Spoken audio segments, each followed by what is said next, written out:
lot of business, which first introduced him to entrepreneurship. By the age of 15, he was painting cars for other people and car dealerships.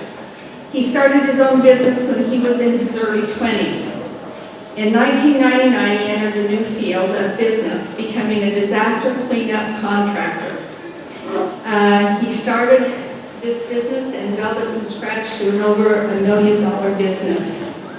Today, he consults with business owners across the United States, helping them to implement marketing and system strategies to grow their business. He is also a public speaker, and you can Google him because he is known as the Handyman of Marketing. Help me welcome Ron Osborne.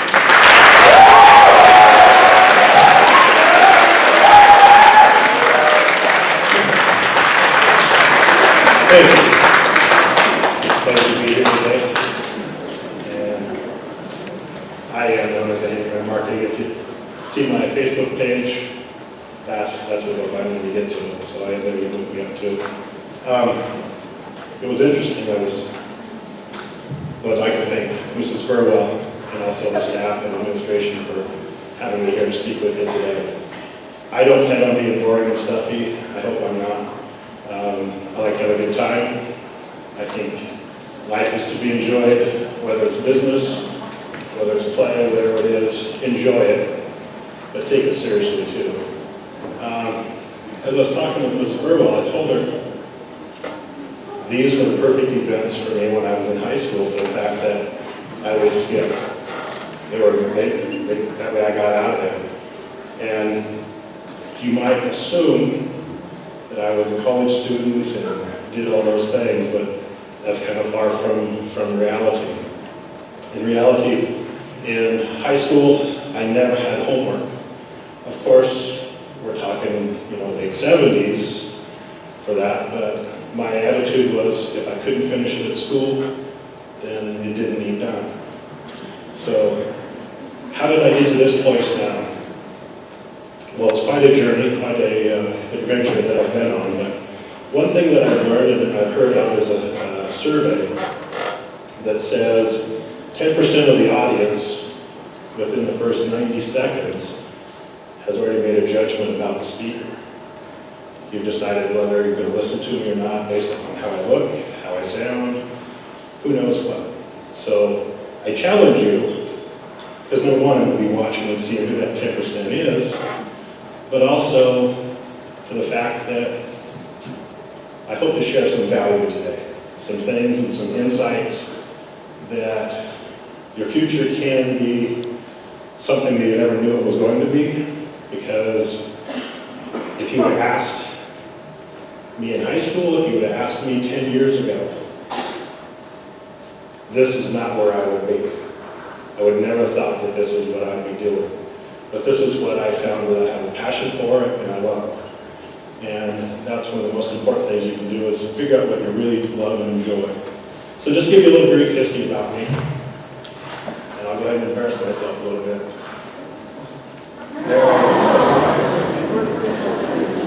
I am 5 years old, starting my education in kindergarten. And look at the ears on that kid. They're incredible. They're not big now, right? So anyway, here I am, 5 years old, and we learned a lot of things before we went to kindergarten. We learned how to walk and talk and do all those things. That's a large amount of education that we've learned up to that point. But now we're starting our real education. We're starting the kindergarten. We have that whole future ahead of us, that whole thing of wonderment. We don't know what's expected or what's coming. Scared to death when we got on the bus or we got dropped off that day and walking to that class. We don't know some of the people and we're nervous as all get out. So we survive it, right? We get through elementary school, move on. Okay, here's another great one. Look at the cool moves. Look at that great guy right there. Now I'm dating myself again because you can see this was my 3rd grade class. And it was interesting because here about a month ago, a gal that was in that class with me posted this on Facebook. I'm sure my mom has it buried somewhere, but it was interesting to me as I looked at that and remembered back to those times. So, you know, we go through our elementary education and survive elementary school, even with the large ears, even being called Dumbo, all those kind of things, you know. And then we get to high school. Now we're really at a point where you're saying, what in the world am I going to do with my future? I've got 4 years and I'm out the door. I've got to figure out what I'm going to do, right? You're going to go to college, you're going to go to trade school. What are you going to do? What's expected of you? Your parents are wanting to know what you're going to do. Teachers want to know what you're going to do. And, you know, for me, I didn't have an answer. I'm like, I don't know. So when I graduated, I thought about it, and I said, well, gosh, I really like going to the chiropractor and get my back adjusted. That feels great. That doesn't seem too hard. It makes great money. Or, man, maybe a dentist, because I like tinkering and working on stuff. And then I stopped and I thought about it for a while, and I thought, that requires a lot of school. I can't do that. I'd never make it. I mean, I didn't even have homework. How could I go to college, right? If they were even accepted me. So, at that point, as I back up a little bit, when I was young, my toys would break. I would mess with them, figure out, you know, take them apart, see how they broke. And as I got a little older, I'd be putting them back together, see if I could fix them. So I became very good. That's why I call myself a handyman.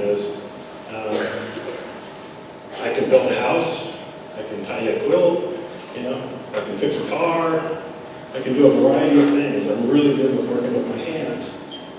But I learned those things not by being taught or reading them. I learned by watching, by seeing someone else do it. And that's why school was difficult for me. It wasn't easy for me to sit down and look at a book, read it, and that information to be stuck in my head and then be able to put it back out on a test. But for me to watch somebody, as in the introduction, at the age of 15, I started painting cars. I learned that by watching a gentleman paint cars. He never taught me necessarily how to do that at all. I watched him do this as I started doing it. So I learned construction that way from my father also. When I was young, he's in the construction field, and he retired from that by the business. And I then also, he kept doing construction things, or remodeling the house and things, so I got to watch and see those things, so I learned how to do construction. So that's what took me on the path that I'm on. To take it from there, then, when I was in my late teens and early 20s, I loved car stereos. Back in the day when 8-tracks under the dash were cool, that was car stereo. Then they actually came out with speakers that had little amplifiers on them. My brother had a band that we inherited from our grandpa. At the age of 16, we're putting in what they were called sound boomers, and we put like four pair of those things in there, hooked up to that 8-track, and they were really cool. Except there was one kid who was really inventive. He took a power inverter and hooked it up in his car and put his home stereo in there and in the speakers in the back seat. It was pretty crazy. But so I loved cars, working on cars. And so I got into car stereo stuff. And that's when, in my early 20s, I became this entrepreneur. I was really good at car stereos. I was really good. I put lift kits on. I put fender flares on. Someone wanted the sunroof. I had a hole in the top of the car, put the sunroof in there. I was pretty much fearless, and it worked, and I enjoyed that. So I said, man, I'm going to go into business. Well, I did fairly well for the fact that I did that part-time, if you will, because I still worked for my parents who owned a business that they bought as an introduction when I was 10. So I worked in the mornings doing that, and the afternoons doing this, trying to build business. And I became the best car stereo installation guy in the valley. People came to me. All the dealerships, when the people would buy cars and do upstairs in them, they came to me and had me put them in. And then I had the opportunity that there was a retailer in town who wanted to add car stereo to their business. And so they asked around and found out who was the best car stereo guy, and that was me. So it was the first time in my life, besides my parents, I don't really call them an employer, but I actually went to work for somebody. And I went to work for a company in Lewiston called Geronimo's after I did this, installing stereos. That's the one time in my life that I said that I had a paycheck that I didn't create. And then from that, then I got to the point where physically I wasn't able to do car stereo stuff. And part of the business that my parents owned, they bought a mom and pop janitorial service. So I grew up in that. Part of that was window washing. So I worked with my dad going out to residential washing windows. And people were talking to us and saying, man, you guys need to get into this fire and flood stuff, the disasters. You guys know about fires, right? You got brand new school here because of fire stuff. You know, I have to smile when someone calls it a fire. I mean, I feel really bad for them, but for me, it's awesome. Right? They come home and they got 6 inches of water in the basement. You know, it's a beautiful thing. So from that then, talking with those clients and things, you know, they were talking to us about getting into that, and I thought, well, you know what? I'm going to do that, because I love construction. A lot more than working on cars. I know how to build things. I built my own garage in my house, and did a whole bunch of different things. So I said, you know what? I'm going to become a carpet cleaner, because if I'm going to be sucking water, I need something to suck that water out when I'm doing a flood, so I might as well do some carpet cleaning. So in 1999, I started my carpet cleaning restoration business. And the concept that I had was, obviously, I'll just be the best at it like I am with car stereos, and people will just meet a path to my door. Well, it didn't happen that way. That was the first time that I really then thought, I know nothing about marketing. So how am I going to learn about this? So I called my distributor, who I bought my products from, and there was 2 weeks later, there was a one-day seminar. So I go to that seminar and learn all about marketing. Get so excited to put that into place, and literally, I'd spent over $2,000 doing that marketing piece, and it didn't do anything. I still had nobody calling. The phone wasn't ringing. And so I did some more searching, and again, back up, dating myself, had dial-up internet service that you could do, and lo and behold, I found a guy by the name of Joe Polish. He owns a company called Handyman Of Marketing. And through Joe Polish, then I learned marketing. And so I added to my carpet cleaning business. Started with one-man show in 1999 by myself. I was doing all the cleaning, I was doing all the paperwork, I was doing everything. 4 years later, I had 2 vans and employees, and things were going pretty well. And then this is a picture that I took for Handyman Of Marketing, Joe Polish. This is 5.5 years later. So the first year in business, I did about $40,000 in my carpet cleaning business. 5.5 years later, because I learned marketing, just in the carpet cleaning, I did $434,000. And when I combined that with my restoration business, and then also I bought my parents' janitorial business, that year I did a little bit. I did $1.1 million 5.5 years later. And it wasn't because I was the best at any of them, but yes, I was. If you don't think you're the best at what you do, then you shouldn't be doing it. But it was because I learned marketing, and marketing changed my future. So from that, this would be Joe Polish. He is an awesome man in my life. Made a big difference because he's the one I learned marketing from. What I'm doing then is, as you can see, I got some keys in my hand. Well, 3 years prior to that picture, I joined in Handyman Marketing what was called the Platinum Plus program. And what that was, when I first joined it, was that it cost $10,000 a year to join. And we met every quarter. So instead of going to college, I took a different route. But I still continued to educate myself. Now, you got to look at it the right way, though. Did it cost me $10,000? So in 3 years, I had spent a little over $30,000. But I changed it from $40,000 to 434, actually to 1 million. So it's an investment. Education is an investment.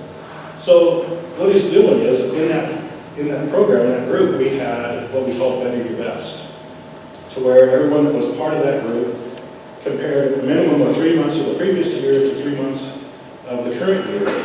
And the winner of that was awarded a Land Rover. I won the Land Rover, and also then was appointed ambassador to the industry. So I got to, for a year, I got to speak and teach and talk and represent Handyman Marketing. So that was really kind of cool. I got to meet great famous people. I don't know if you know who this is. That guy is Bill Romanowski. He was a very famous football player, more my day, I guess. Retired, but he came and spoke at our group. Actually got to try to put on a Super Bowl ring, but it didn't fit. But it was very cool. I got to go to an event. Again, this is Joe Polish, as you can see. Oh, Abdul. And then Brendan Bouchard, and just another person who was there at that meeting. So the next thing I got to do was speak from the stage. So when we had the seminars, here's this little third grade kid up on the stage. Now, this is Joe Polish. You got to realize there's probably about 700 or more people out in the audience. And at that time, didn't feel like I really belonged.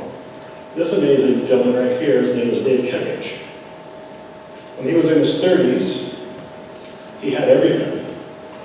He had all the money that he needed, beautiful home on the beach, nice cars, you name it. And then overnight, had a physical ailment hit him, and now he's paralyzed from the chest down.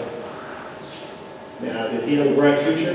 Did he have said forget it and gave up? That's not what Dave did.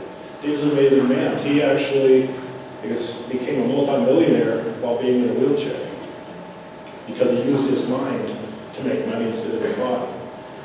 The other gentleman is Ken Glickman. He's a very interesting fellow, great marketer, great business coach and everything else. So from where I come from where I stand, these people are amazing giants. And then here's Ron Osborne up on that stage with him, and I didn't really feel that I belonged. And that's something we'll get into here in a little bit. Excuse me a second.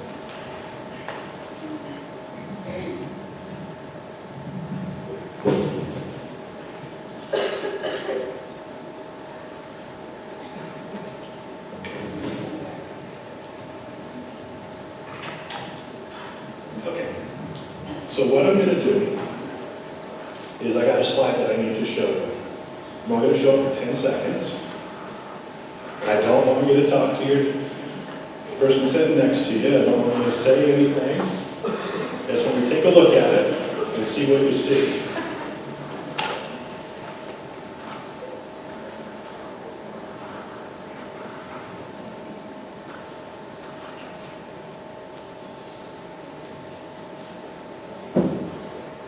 Okay, so just by show of hands, how many people saw an elderly lady?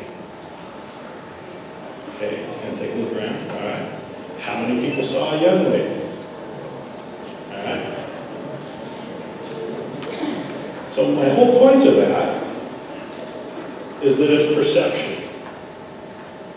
Now I'll show that to you one more time.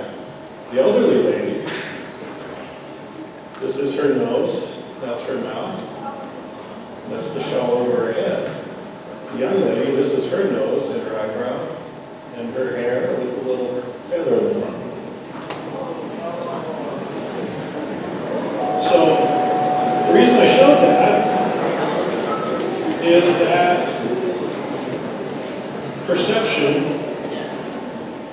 only gives you the reality of what you see. That there actually is something completely different there that you didn't know. And that perception is true. It's not that you were wrong that you saw an older lady or a young lady. It's just the fact that that's what you saw. But if you then, as was pointed out, got to see that that same thing that you were looking at, the same thing that you perceived, can be something completely different. And that has a lot to do with your future. What you perceive your reality is right now doesn't necessarily mean that that's what it'll be by any means. And that's the same thing that happened for me, is in school, because of the way I learned, I didn't really feel that I was that smart. And when you go back to a little third grader, when we're 8, 10, 12 years old, we kind of tell ourselves and we make up that story in our mind and have the perception of who we are. And subconsciously, we make that decision. And then as we go through life, that subconscious story then becomes who we are, whether we realize that or not. And we have that ability to change and shift that. And that was my problem. My stumbling point was, no matter what I went through, no matter what I did, I still didn't feel I was good enough. So as I go back to this guy sitting on the stage with these other gentlemen, I didn't feel qualified to be there, even though I was the better your best champion. I had won that, let's say, earned it. It's not like they drew a name out of the hat. It took a lot of work to win that. It took a lot of effort. That was my third year of entering that contest. And that contest isn't just, oh yeah, you did good, let's pick a number, pick your name out of the hat. It is based upon what you do, what you did, how you do it, what you shared, what you learned. And even doing that and accomplishing that, my perception was that I still wasn't good enough or smart enough. But is that reality? Because in reverse of that, one of the coolest things is the fact that you can change your perception. You can change who you are and what you believe is coming. So, there I am, 15 years old. This is my first paint job on my truck. I wasn't old enough to drive it. Actually, in this picture, I am 16. So then, the reason I show you that is, actually at 15, 16-year-olds, I thought that was really cool. I was really proud of that. But then a couple of years later, I'm looking at it and going, oh, that's horrible. Look at all the color I used on that thing. It was embarrassing. So actually, repainting it so that it's totally green and it disappeared, so you never saw it again. But there again, in this perception, because you got to remember, no one really taught me exactly. This was my experimentation. This was my learning. This was my doing. And is the first thing that you do when you're starting down a new path your very best? It's not that you're going to be the greatest right out of the gate, right? That doesn't happen very often. It's pretty rare to be perfect at it. So here I am later. I'm at 17 years old and I find this old Willys Jeep and I'm so excited about it. Thrilled. I think that's the most beautiful thing ever. Well, the reason being is I knew what I wanted to do with it. So if you see that driving down the road, what are you going to think? Look at that hunk of junk. How's it even making it down the road? I'm scared to be in front of or behind or anything. Well, here it is a year later. Now, your perception of the other one is it's a pile of junk.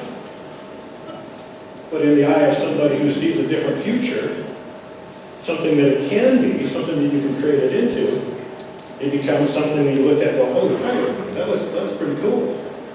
So at 18 years old, that's what I've created. So now I'm not embarrassed of that. I'm not embarrassed of the other one either, because it was my first. It wasn't going to be perfect. It wasn't going to be exactly what I wanted it to be. But here it is.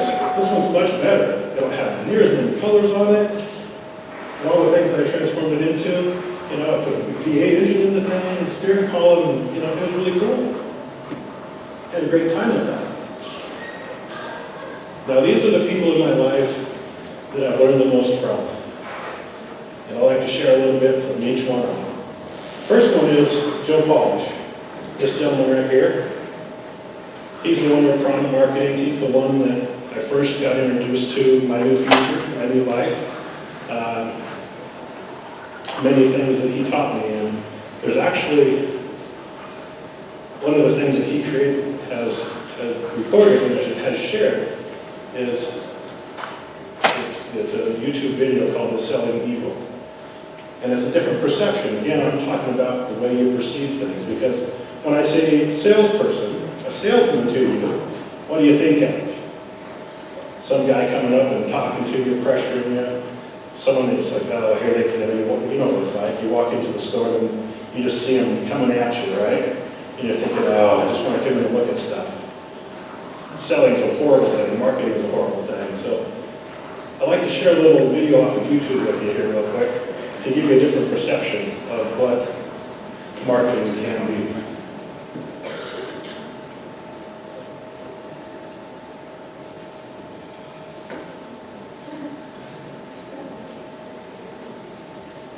And this is selling evil? Well, my favorite definition of selling came from my very dear friend Dan Sullivan, who is brilliant. And he said that selling is getting someone intellectually engaged in a future result that's good for them and getting them to emotionally commit to take action to achieve that result. So if you just look at that definition, it's profound. Getting someone intellectually engaged in a bigger future that's good for them and getting them to emotionally commit to take action to achieve that result. Well, if you take out the word good for them, then selling could be evil. Okay, meaning Martin Luther King got people intellectually engaged in a future result and got them to commit to take action. Mother Teresa did. John F. Kennedy did. Well, so does every salesperson on the planet. So did Hitler. Hitler got people intellectually and emotionally engaged in a future result that murder wasn't good in that standpoint. But saying that selling is evil is like saying oxygen is evil. Oxygen is bad. The human body, no organism can survive without oxygen. No business can survive. No country can survive. No economy can survive and be free without sales. Sales is the oxygen that makes all of it work. You eliminate salespeople, you eliminate the entire sales force. Most people learn what it is they know about cars, about financial instruments, about plumbing, about anything more from salespeople than they do from school. It's the salespeople that are incentivized to actually sell a product or service because it might actually make some money or commission that are out there educating people about it. Think about all of the things we know in our life that we learned about because we went to a store and someone told us about it. I mean, if you go to a department store and someone starts explaining how to use a DVD player, I mean, it's not like you're sitting home watching a documentary on, how a DVD player works. I mean, you learn that stuff from salespeople. So not only are salespeople not evil, salespeople are saviors. Marketers are saviors. They are the carriers of messages all over the world. Every significant thing that has ever happened in mankind came because someone was incentivized to sell. The problem is the association that people have with selling. They think selling is bad because they say, oh, I went, the story of I went to a car lot with someone who used manipulation and tried to talk me into something I didn't want. People love being sold. They hate being pressured. When you're in an environment where someone is educating you and offering you something that you really want, you don't even perceive that as being sold. That's enjoyable. That's fun. And as a matter of fact, I take this so seriously that everything that comes out of your mouth, my mouth, anyone's mouth is either designed to attract someone to do something you want them to do or repel them. And some sales jobs are repelling. But any person that's watching this has ever gone to a movie, read a book, went to a restaurant and ate, and told someone about the book, the restaurant.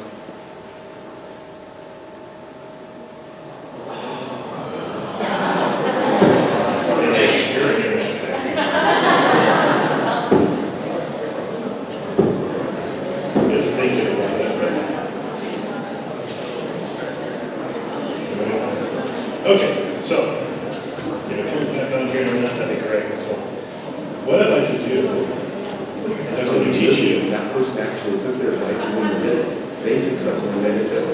People sell all they want. The problem with people saying anti-selling is they're selling themselves on the fact that they can't sell. What's going to happen in the world if somebody doesn't sell what they want to do?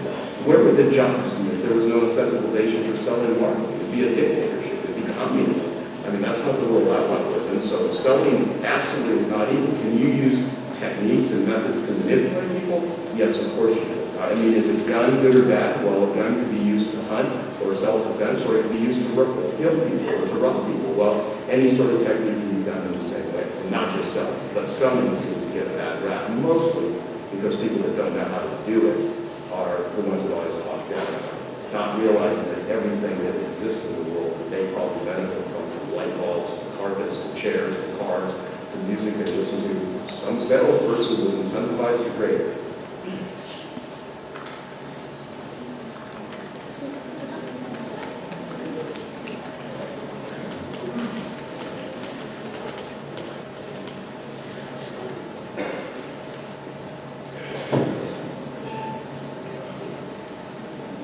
Without my eyeballs, I'm in trouble. Okay. So, Joe's an interesting fellow. I don't know if you've paid any attention to that chair with and he calls it his hot seat. That's why I have the flames in the back. The armrests are actually car headers, and he's very eccentric, very cool. I'd like to teach you a little bit of a marketing piece right now, and I want to know, I'm really asking you, please help me out. Because Joe's somebody that really means a lot to me, and I'm going to teach a little piece of marketing right here. This is something that I learned from Joe. And so, to build a good relationship with Joe, there's one thing that I can do. And I didn't show you the video because of this. I showed you the video because I really want you to understand the difference in how I think about selling and marketing. It is the reason that you have this school. Without somebody selling the fact that you need a place for education, it wouldn't exist. So what I'd like to do is I'm going to do a little video that I'm going to send to Joe. And so what I'm going to do is I'm going to record myself talking for just a second, and then I'm going to turn it and pan the audience. And when I do, I'm going to ask you, what did you think of the Selling Evo video that you watched of Joe? And when I do that, could you cheer and clap and hoot and everything else for me, please? Because that'd be awesome. And I'm going to send that to him. So, all right, here we go.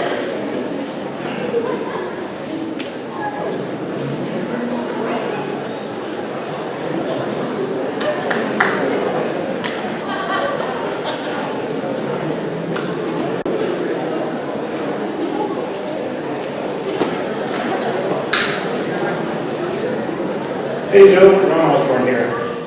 I am standing in front of a bunch of amazing, awesome seniors and juniors, and I just showed them the Selling Evo video, and I'd like to see and show you the response. So what did you think of this video?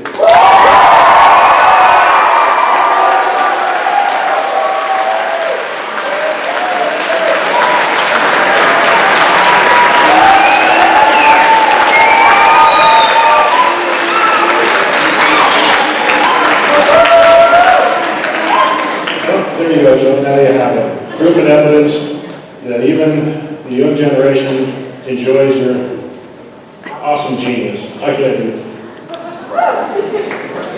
So, with that, see now I'm going to send him that in an email, and I really appreciate that. Thank you. Absolutely. I absolutely am going to post that. I did get permission to do that, by the way. But, that's just one of the things that I learned from that awesome gentleman right there, Joe Polish. But he was the one, like I said, that I came across. He originally started out as a carpet cleaner in his 20s. He is in Arizona, Phoenix area. He bought a little portable, used to pack it up and down the stairs, doing apartments and everything else, and realized that he needed to learn something new. And started finding out that he knew the marketing systems that he created worked really well. So then he started sharing them with other carpet cleaners, and then, lo and behold, I came across him. So, with that, then, this other gentleman, Tim Paulson, is his name. Awesome gentleman. He's actually a good friend and a mentor for me. Penny Mara, an amazing businesswoman. She helped me change those perceptions that I created when I was a young man, a little 3-year-old or 3rd grader, and changed me into somebody who believed that I could succeed and do things. And then, as we talked in the things I showed you, this gentleman's name is Dan Sullivan. He is the world's leading expert business coach, if you will. He is an entrepreneurial coach who's taught every one of these people. Great information, great marketing. And then up here is Joe and Dean, and they actually have something called I Love Marketing. And that's where I continue to learn many good things. And you can go to ilovemarketing.com, or you can go on iTunes, and they have podcasts about it. So Anyway, the reason I wanted to share that stuff with you is the fact that, there again, I never thought in my wildest dreams that I would be hanging with these people, that I'd be learning and have that opportunity to learn from them. So one of the coolest things that he taught me is how to have a good time. So one of the things I'd like to do is, I'll change to this one. Nope. Okay, now, I want this back, but I have something that's a really cool demonstration. And it has to be returned, you know, once it comes out there, just back to the stage and that's it. Because one of the cool things that marketing has done, and what I really thought about was the fact that pretty much how you're going to be feeling when you leave high school is you're going to be going out into the world and screaming all that. It's actually kind of funny. It's a screaming monkey. It just flies in the air and screams. I will not return. And it's a lot of fun because I can actually take and scare my wife to death with it when she's not expecting it.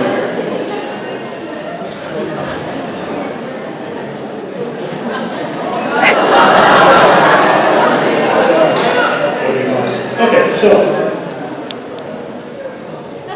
what I can help you with. One of the things that really is extremely important as far as in business, becoming an entrepreneur, what I also discovered that basically only 10% of the population, 10% of the population is actually going to become an entrepreneur.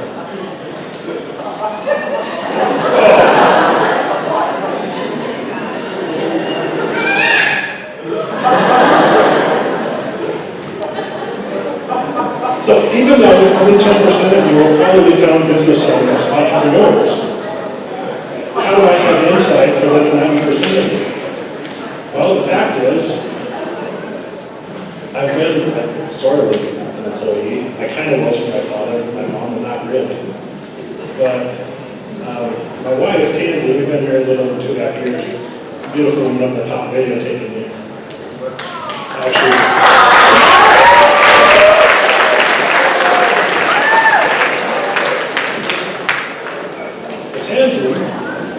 actually is the owner of Jack's Drive-In in Osborne.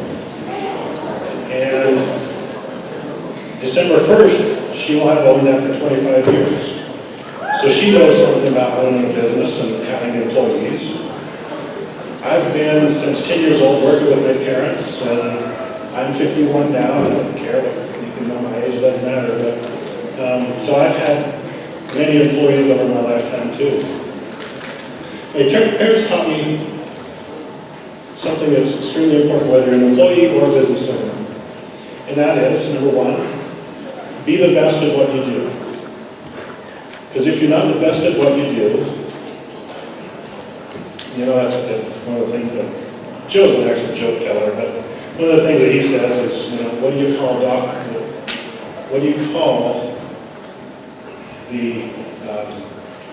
bottom student in the doctorate program?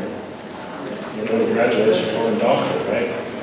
So it doesn't necessarily mean he's going to be the best. But be the best at what you do. The second thing is be honest. Be honest with those who you deal with, your coworkers, your employer, and those clients, customers that come through the door. And give the best job you can give. But the thing is with those, they are extremely important, but they don't bring clients in the door necessarily. That's where marketing comes in. See, that was where my mistake was, is I thought that being the best at carpet cleaning, being the best fire and flood guy, would make the phone ring, and it doesn't. Being educated and finding out how to market people, how to get them in the door, it does. But as an employee, if you want to become of value, either as having customers come to you, or by being an employee, being of value to the boss. One thing that I have noticed, and also my wife has noticed, is the fact that you can tell their perception of their job. So, you know, I grew up with my parents owning a janitorial company. I I was a janitor. I've cleaned more toilets than you'll ever believe. You know, did I want to do that? Not necessarily at all. I mean, as a teenager, I used to duck and hide so you wouldn't see me in the van. You know, I was embarrassed of it, but as I got older, I wasn't embarrassed of it. But it got me to where I wanted to go. It was a transportation vehicle to my future. Now, many people then have came and worked for our business and were janitors. Now, it's interesting because I actually, through Piranha, have met people who own a janitorial service that do over $100,000 or $100 million a year. Now, is he embarrassed to be a janitor? I don't think so. He's pretty proud of that fact. So, you know, it is perception. But as an employee, as you're starting in your first jobs, you want to become of value, do more than what you're getting paid. And if you think, no, wait a minute, that's not how it works. You need to pay me and then I'll do it. Well, that's not how it works. Because Tansy saw it, we had this conversation here a few weeks ago. There are employees that I can tell you within the first 30 minutes of watching somebody what their attitude is. And you can tell. And as an employer, who do you think the employer is going to keep? Somebody who wants to go above and beyond and do the best that they can do, or somebody who's just doing the bare minimum to squeak by? Who's going to keep their job? Who's going to get the advancements? And that doesn't matter whether it's your first job or your 10th. 20 years from now, if you want to be of value to that company that you're working for, give more value than you're being paid. And you think, you know, that's just crazy, but it's true. If you do that one thing, you'll be extremely successful, whether you're a business owner or whether you're an employee. Because as a business owner, as a business, if I'm delivering to my clients more than what they expect, more than what they're paying for, then I've built a relationship with them. That's why I call them clients. Because a customer is a one-time transaction. I'm not looking for a one-time transaction. I want to build a lifetime relationship. So by giving them more than they expected, more value than what they're paying for, I create clients.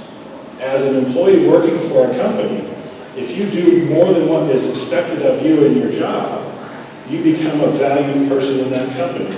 You build a relationship. And that employer wants to keep you. They want to help you. They want to give you more to do. They want you to advance. They don't want you to go somewhere else. They want to keep you there. So,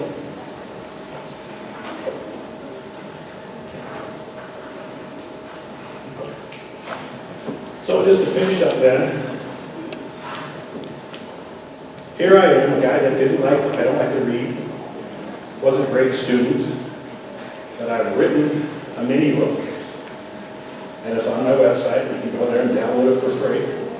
And what I've done is I've taken the tools that I've learned in marketing and compared them to tools that I'm used to using, hammers, screwdrivers, those kind of things. And, so it's kind of cool. But then I go back to this third grade kid here. Oops. And the reason I do that is the fact that, as I talked about earlier, here that third grade, the boy in third grade didn't think that his future was that big. And as I looked at this picture, I also had a different perception. The fact is, that school that I went to when I was in third grade wasn't the best school at all. It actually had probably the highest per capita of low-income students, parents for students. And so the thoughts of our future, we didn't think that big. We didn't think beyond what we knew. But there's a whole bunch more out there that we don't know, that you can experience. And so I go back to this picture for one reason. And that was, there's a gentleman by the name of Dave Kyler. And he was the first person when they started doing the Better Your Best contest in Piranha.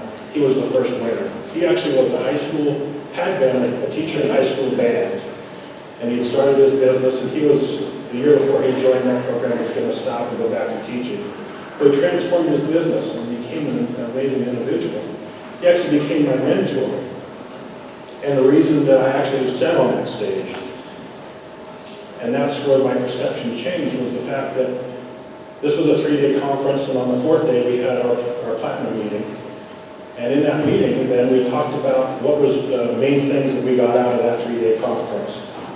And Dave Kiter stood up and said that he realized that as he was watching these 3 giants on the stage, that there actually became a 4th. And that was me. And that's when it hit me. That if Dave saw that in me, then others must see that in me, and I have that potential to do that and achieve that. And so I live by this thing right here. You get what you want, you get what you think about, whether you want it or not. And that is extremely true. If you don't think that you can achieve greatness, you won't. If you don't think you have a bigger future, you're right. But if you think the world is anything you want it to be, anything you want to create, that is possible and you can do it. And I believe you can because I was exactly where you are, and it doesn't seem like it was that long ago for me. But as I said, I wasn't an excellent student, but still, here I am. Now, here's how you can contact me. If you have any questions, want any further information, feel free to email me. Right there, Handyman of Marketing at Gmail, or if you go to the website or Facebook, message me, whatever. I'm more than happy to answer any questions, share with you anything that you would like to know. Because most of the time I'm going to sit and talk about business systems and marketing plans and all those kind of things, but I want you guys to understand that the choices you make today affect what happens later on. So I want you to think about that you have a great, and you have a big future that's possible for you. Just put on there the subject line Milton High School or something like that so I know who you are, so that I know who I'm talking with or who's contacting me. And I'd love to share with you. Thank you for your time today. Appreciate that.